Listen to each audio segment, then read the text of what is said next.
commits government and the private sector network to mass resources to bounce back the economy post-COVID. Also coming up, Ghana now has equipment to trap floating debris and stop ocean pollution. And military officers who seized power earlier this month in Guinea hold talks with the representatives of dozens of political parties.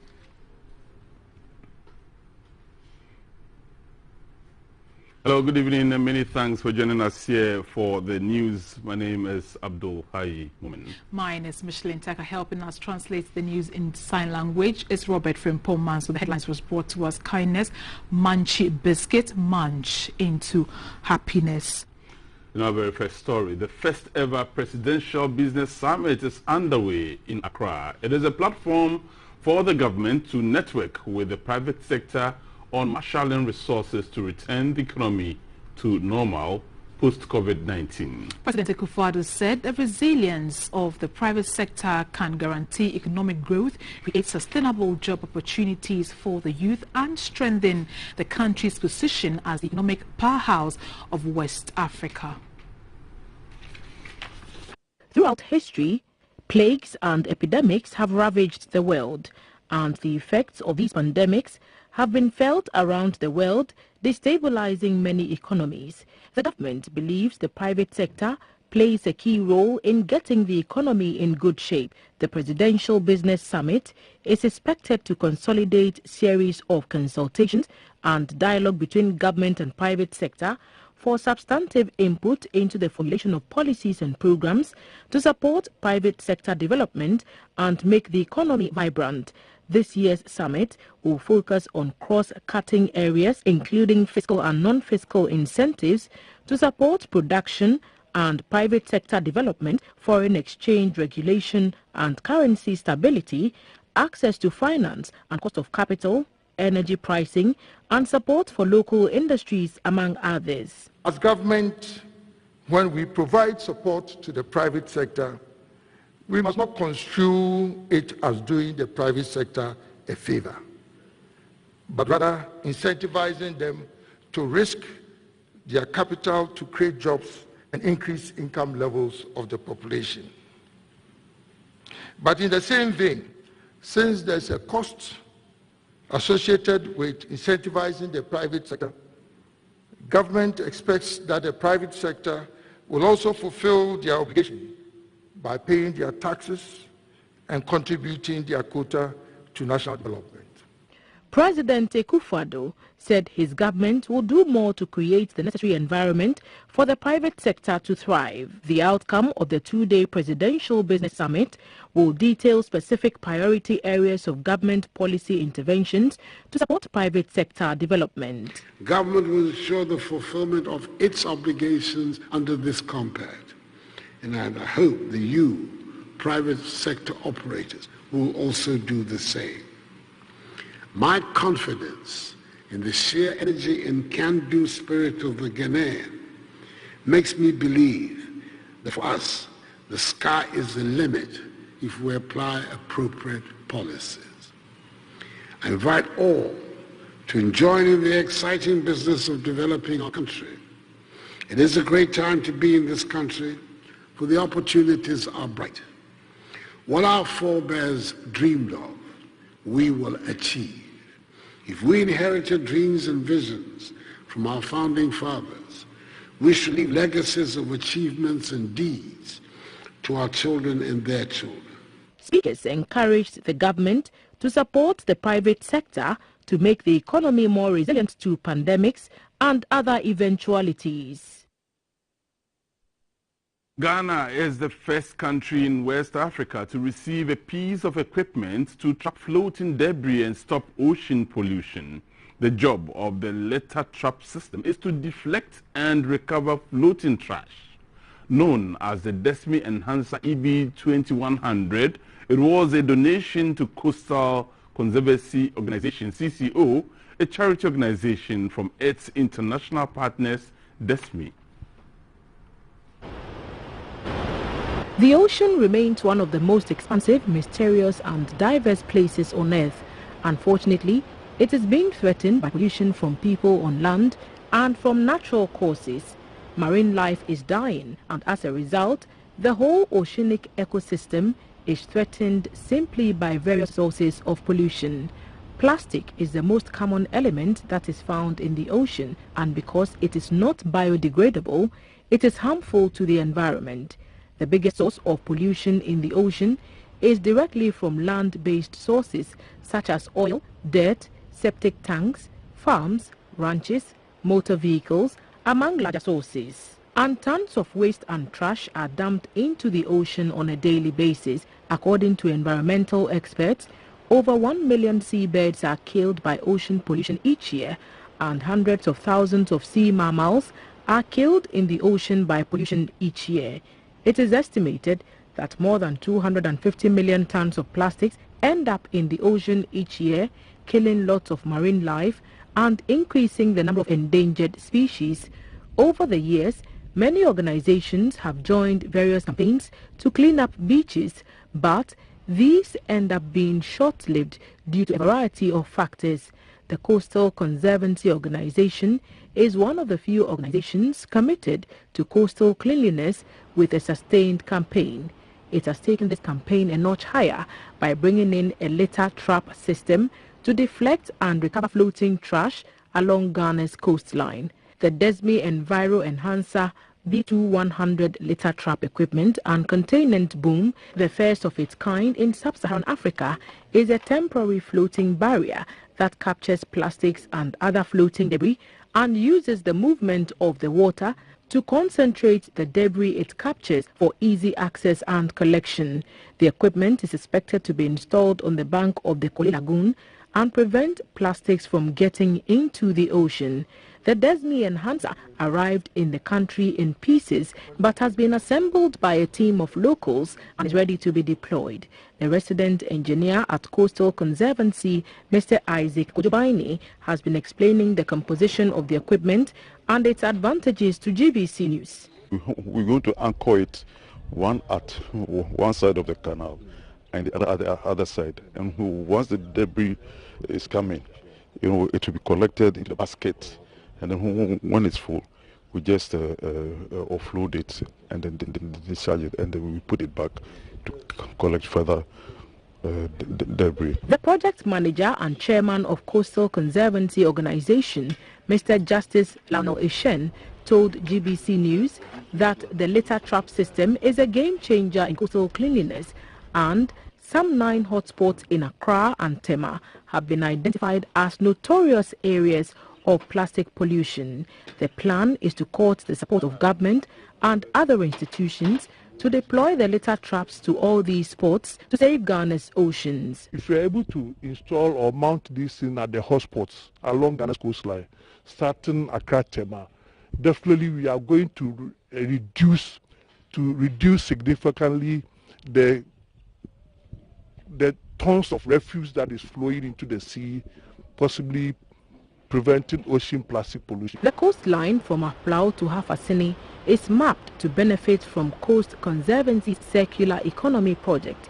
Already, some volunteers have been recruited to clean and collect plastics at the Tema and Accra beaches to recycle.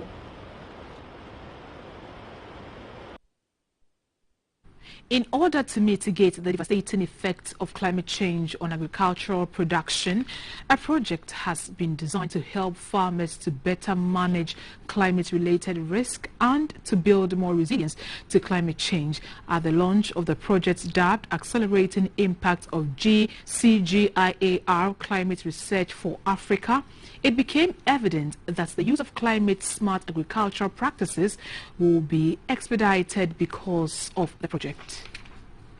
Which leads to drastic reduction in agricultural production as rainfall patterns become irregular and unpredictable. The ICRA project is designed to help guarantee food security by building resilience to climate change. SIGA Climate Research Africa is focused on bridging the gap between research institutes that bring improvement in technologies on one hand and development organizations that promote the adoption of improved technologies on the other. Ghana stands to benefit from the project as it is expected to improve the livelihoods of hundreds of thousands of farmers in the country. A representative of the World Bank, Mr. Lorenzo Carrera, said ICRA Ghana would expedite the use of climate-smart agricultural practices by developing apps for scaling water solutions to small-scale farmers in Ghana. Investing in agriculture research and innovation and making it accessible to beneficiaries is critical to build resilience. The country director of International Institute of Tropical Agriculture, Dr. Richard Asari, spoke about a One Health platform which will be used during the implementation of the project. ICRA will promote an advanced climate-informed One Health innovation platform that builds on CGIR's track records in this area, framing the nexus of crop, livestock, soil and water health for improved human and ecosystem health, food safety and nutrition, and climate change as a complex public health issue. The Director General of the Council for Scientific and Industrial Research, Professor Victor Kwame Ajiman, noted that fostering public-private partnerships to provide customized climate service delivery models would help sustain the ICRA project. The 3-year project will focus on maize, cowpea, yam, sweet potato, and tomato technologies. Bono East, Central, Northern, Northeast, Oti, Savannah, Upper East and Upper West regions will be the beneficiaries of the ICRA project. For GBC News, Yaira Lawe reporting. The Public Accounts Committee of Parliament has begun a 6-day zonal public hearings of the Central, Western and Western North regions at Takoradi. The committee will consider the Auditor General's report for the year ending December 31, 2017 for pre-tertiary institutions, among others. The committee at its sitting will examine the accounts of educational institutions, utilization of the District Assembly's Common Fund, and the internally generated funds of the Metropolitan, Municipal and District Assemblies. Among the financial infractions and irregularities contained in the Auditor General's report as subject for the public hearings are cash irregularities, procurement breaches, unearned salaries, unaccounted fuel purchases, unrecovered staff advances, and unauthorized collection of fees and levies. Others are fraudulent receipts, overpayment of contract, direct disbursements out of revenue collections, failure to account for PTA funds, and uncompetitive procurement. The chairman of the committee, Mr. James Lucia Aveji, said the focus of the Public Accounts Committee is to ensure the recovery of funds which have either been misused or misapplied. Schools which appeared before it were the Bibiani, Sefirioso, Asawinso, Nana Brentio, and Bibiani Senior High School and technical schools in the Western North region. Ephraim Amu is remembered as a composer nationalist, a creative musicologist, and an avid collector and developer of traditional Ghanaian instruments such as the Atenteben bamboo flutes. This remarkable legacy is reflected in the fact that Dr. Amu was given a state burial, and his picture is the first of a contemporary musician ever to appear on the Ghanaian currency note. This is a brief appreciation of his ideas, personal practice and musical style developed over the years, and an account of the influence Dr. Ephraim Amu exercised over Ghanaian musical life, compiled by GBC News' Shirley Baywa.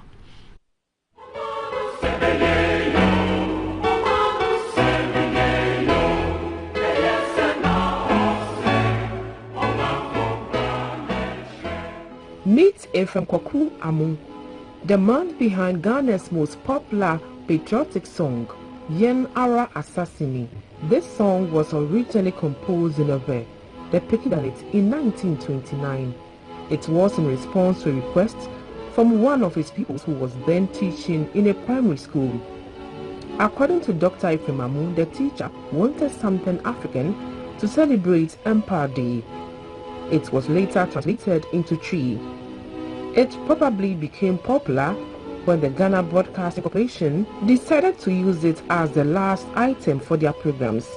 It is recognized by many as the unofficial national anthem of Ghana and has been translated into other Ghanaian languages.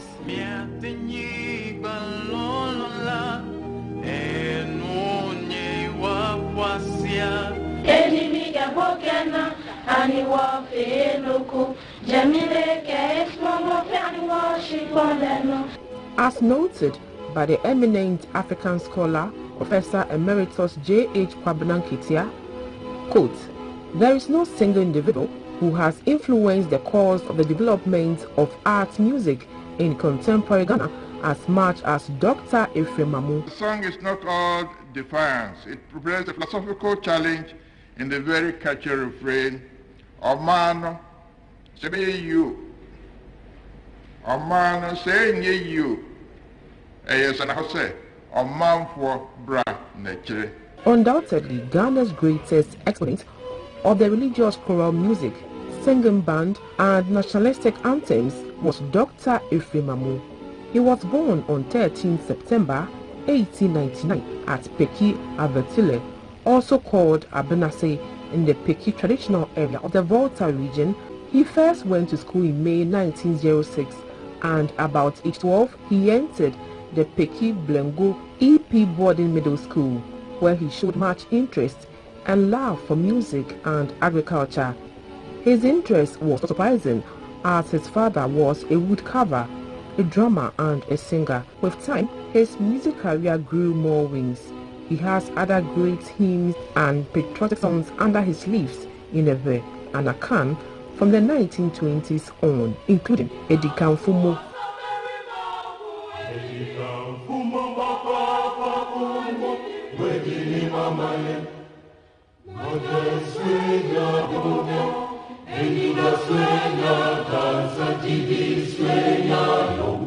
Fare thee well, Mawoda Yesu, and Kwajenyum, Dumtuo, Yanobibima.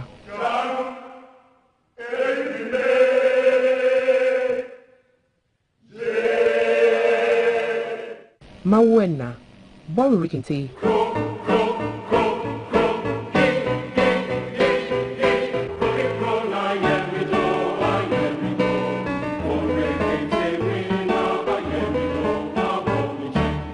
Semi dika.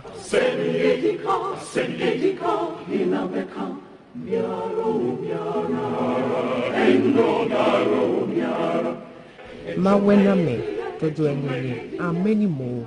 He is also known for his use of the atentembeng, a traditional Ghanaian bamboo flute. He promoted and popularized the instrument throughout the country and composed music for it. In 1927, he joined the staff of the Akrobo Presbyterian College, and his endeavor to Africanize the church by wearing traditional cloth on the pulpit led to his dismissal from the Teachers Training College in 1932. This actually opened the way to a long academic career. He taught music at Achimota College for many years, where he introduced the idea of tribal nights at the end of term, when students had to get out of their school uniforms and wear their indigenous clothes and play indigenous music and dance. In the 1950s, Dr. Amu went on to teach at the university music departments in Kumasi, Winneba and Legon. At Legon, he was a member of the African Music Society that promoted both traditional music and that of the guitar hala bands of Ike Nyame and Kwame Onyena. He, along with Professor Nketia, Anna Mensah and others, contributed to the important collection of 600 hours of recordings of Ghanaian ethnic and popular music, folk tales and dramas, now housed at the Institute of African Studies, Legon. From 1965, Dr. Amu became the head of the School of Performing Arts. He retired in 1971 and continued in Peki to compose piano pieces, run a choral group, and give advice to those entering the music field.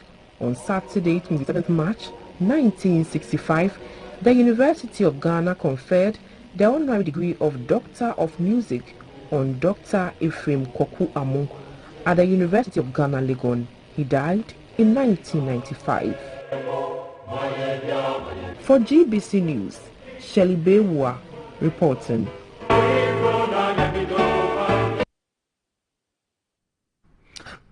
I was hoping we'll just end the news here and continue playing the music of Ephraim Amu. We have to move on now to other stories because the call has gone to the government and relevant key players to adequately resource vocational institutions for them to also produce skilled graduates who will help reduce the rates of unemployment. At the 5th Carl Opebia annual marketable skills training at Cape Coast in the Central Region, the Executive Director for the Center for National Culture, Madam Janet Edna Nyame, said vocational skills training has the propensity to employ more people than the formal sector. Our Arabia annual marketable skills training was instituted by the Center for National Culture in Cape Coast with the aim of equipping the youth with vocational skills to be economically independent.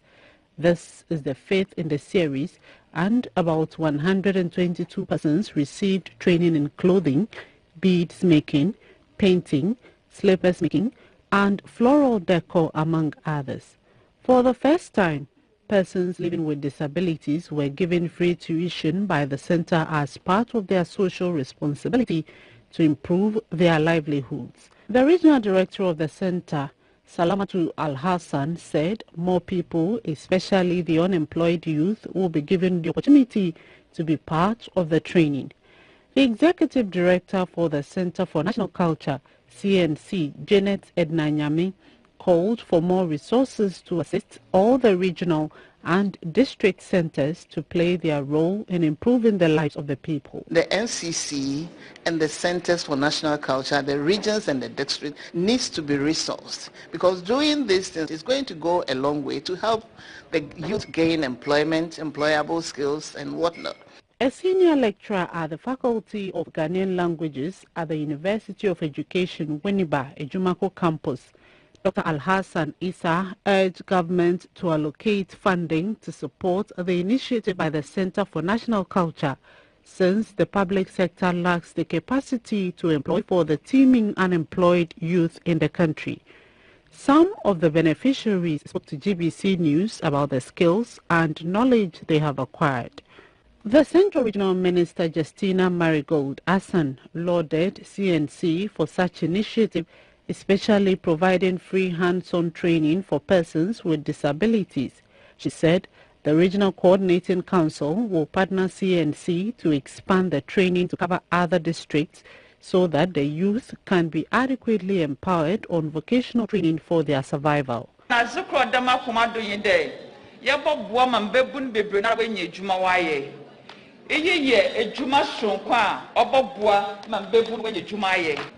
There was an exhibition to showcase their wares at the closing ceremony. The program had the theme, creating positive linkages between stakeholders, generating synergy and maximizing the benefit of the limited resources available to the creative industry. Fire has gutted the Achimda Central Markets in the Brim Central Municipality of the Eastern Region. The cause of the fire, which started at about 8 p.m. on Monday, is still unknown. Property worth thousands of Ghana cedis belonging to traders were destroyed by the fire. Reports indicate that accessibility to the scene was initially difficult as a result of the design of the market.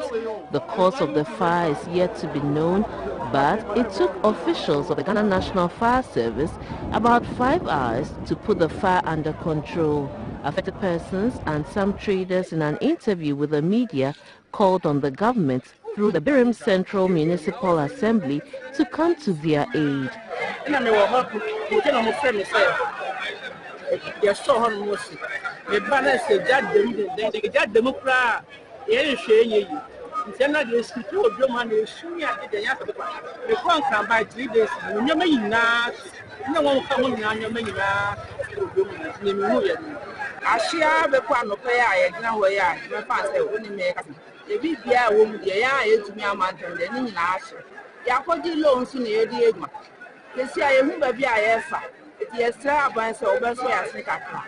Eastern Regional Fire Officer ACFO Jennifer Na Yalekwe spoke to the media after the initial assessment of the incident.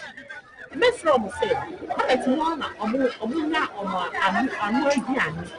so, they should protect their investments by being safety conscious.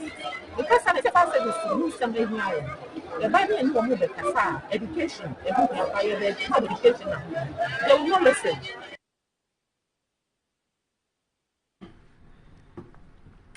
The Ghana Statistical Service says provisional data from the 2021 population and housing census will be published on the 22nd of September 2021. It will be the first time that provisional results have been released within 3 months from the census night, which fell on June 27, 2021. The service has since published the product release calendar for the 2021 census, which previews the data products that will be generated from the exercise. In a statement copied to GBC News, the Statistical Service said the calendar is to inform stakeholders on when the data will be available to ensure effective usage. The publications are the preliminary report, residential proximity to essential service report, general report, thematic reports, analytical reports, and the census atlas. The other products are policy briefs,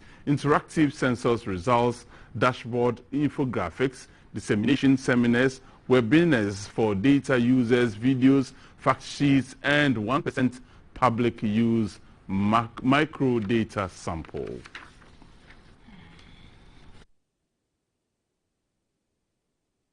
There were hundreds of sympathizers at the burial of Hajia Mariama Baumia, mother of Vice President Dr. Mahamadou Baumia in Perga in Walewale in the West Mamprusi municipality of the Northeast region. Hajia Mariama Baumia passed away in the early hours of Monday after a short illness in Accra. The casket with the body of Hajia Mariama Baumia, mother of the Vice President, Dr. Mahamadou Baumia, arrived on board an air ambulance and touched down in Perga in Walewale at 10:30 this morning.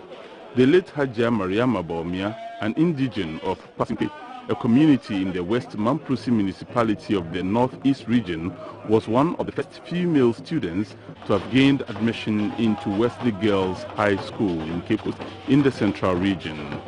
To commiserate with the family were people from all walks of life: the National Chief Imam, Sheikh Usman Nuhu Chaributu, the Amir and missionary in charge of the Ahmadiyya Muslim community in Ghana, Movi Mohammed bin Sali, the majority leader in Parliament, Mr. Oseche Mensambunsu, the minority leader in Parliament, Mr. Haruna Idrisu, the Minister for the Interior, Mr. Ambrose Derry, Minister for Fisheries and Aquaculture Development, Mrs. Mavis Hawa Kumsin, Minister for Youth and Sports, Mr. Mustafa Yusuf, General Secretary of the MPP, Mr. John Boedu, MMDCEs, board members and directors of the Ghana Public Institutions, among others. Some residents in the area told GBC News that the late Hajia Mariama Baumia lived a fulfilled and dignified life and has paid her dues to the state. They were proud that she gave Ghana a first-class vice president and said her death should therefore be seen as a celebration of a life well lived. Some residents also said the late Hajia Mariama Baumia worked to advance the cause of all citizens in the area, especially women, and hoped that others would emulate her good works. A brother of the late Hajia Mariama Baumia, Alhaj Suleiman Asapaka, a tutor at the Tamale College of Education, described his sister as caring, principled, and kind. She was very kind to us, very instrumental in our education. And then, in fact, but when we heard the news that Hajia Mariama was no more, it wasn't good for us. Hajia Mariama, fondly called Mami, was born on September 15, 1939, and died at the age of 81, 2 days from her 82nd birthday. The 3 days Adua comes off on Thursday, 16th September 2021 at the family house in Perga in Walewale. May his soul rest in perfect peace. We will be back shortly. Please do stay.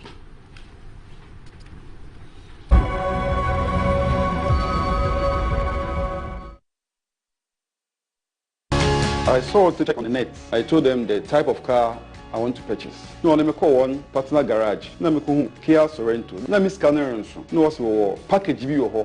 I'll go to more that one. I'm so okay, fine. I like it. So I'm KYC form, me fill the BRE, or me bank statement. Me payment, down payments.